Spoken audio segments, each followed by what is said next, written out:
Hi, నేను మీ doctor Srivatsav, director Birla open minds international school Tirupati. Los ఏంజలస్లో స్టార్ట్ అయిన ఫ్లైట్ న్యూ జెర్సీలో ల్యాండ్ అయిందంట. కానీ it was meant for landing in New York.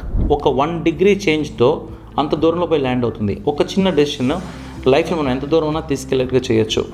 Intermediate తర్వాత నేను ఇంజనీరింగ్లోకి వెళ్ళాలా, లేకపోతే నేను లాలోకి వెళ్ళాలా, ఆర్ట్ కోర్సెస్ తీసుకోవాలి, ఏది నాకు పర్ఫెక్ట్గా ఫిట్ అవుతుంది, ఎలాంటి యూనివర్సిటీస్లో వెళ్తే నేను నా లైఫ్ని బాగా లీడ్ చేయగలను అనే దానికి మీకు బెస్ట్ ఆన్సర్ ఉంది. ఏపీస్ బిగ్గెస్ట్ ఎడ్యుకేషన్ ఎక్స్పో ఇప్పుడు తిరుపతిలో May 9th and 10th జరగబోతుంది. ఆ రోజు మీరు అక్కడికి అటెండ్ అయితే best institutes, educational experts, academicians, career counsellors ఒక చోటుకు రాబోతున్నారు.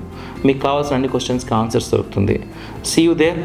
Be there and make this event a grand success. Note the date, May 9th and 10th, morning 9 to evening 6 p.m, M Convention, Tirupati.